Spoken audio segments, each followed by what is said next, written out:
Salah.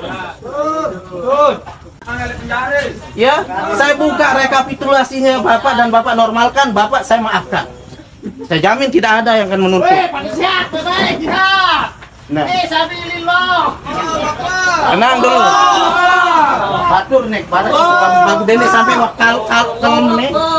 Buka doang normal kan itu saya tahu perbuatan Bapak itu. Saya sudah deteksi nih. Tinggal terbit laptop ke atas, buka cari selesai. Buka wah. Ini hanya 10 desa. Data misal marah menung beton mau selesai.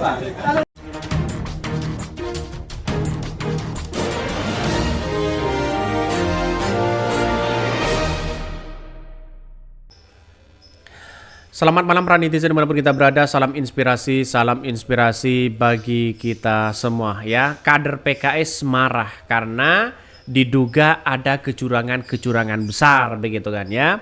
Dia marah sampai ke KPPS-nya begitu. Bahkan satu sisi ya mereka marah bukan berarti siapa yang menang soal siapa yang kalah, tapi soal kecurangan yang ada katanya ya. Ini kader PKS marah ya, Panglima M. Yusuf tidak rela bila rakyat Indonesia dijadikan hanya untuk pelayan di negara sendiri. Ya benar begitu kan.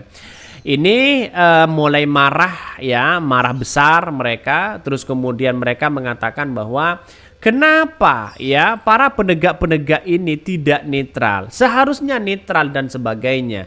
Ini kita lihat saja katanya begitu kan. Bagaimana dengan KPPS-nya begitu kan.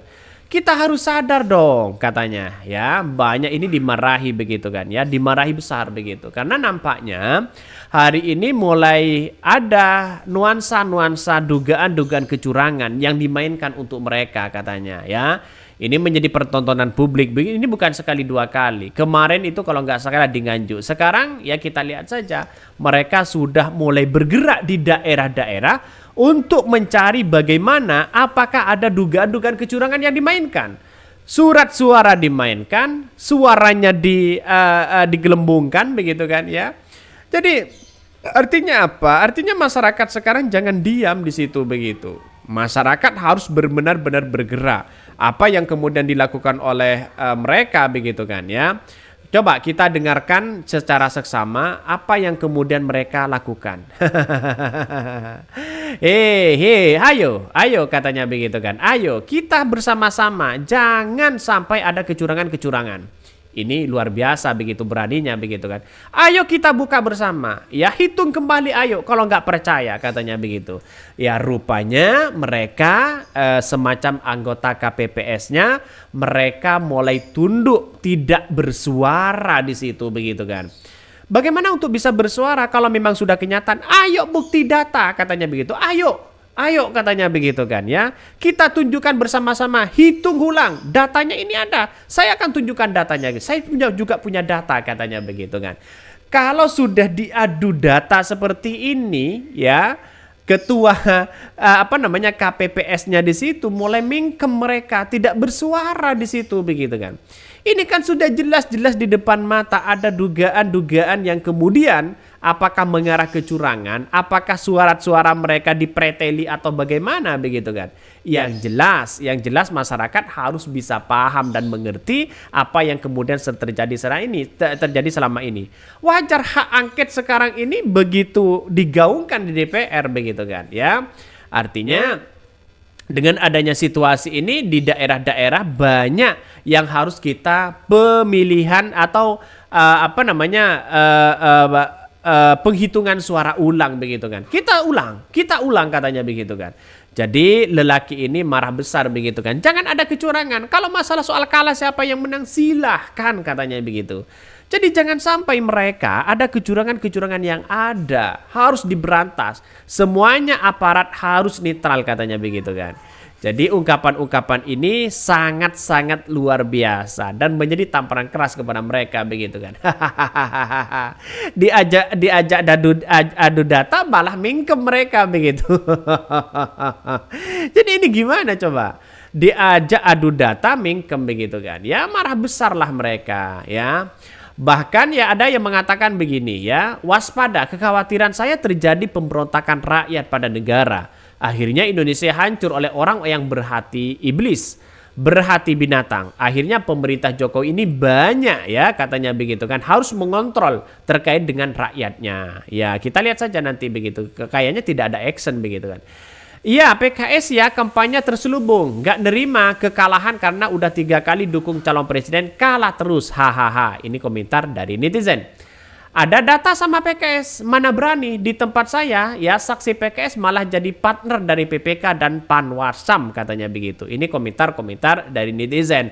Banyak data lalu kemudian kebocoran-kebocoran yang ada, terus kemudian apakah ini soal penggelembungan suara dan sebagainya begitu kan. Itu masih nuansa-nuansa.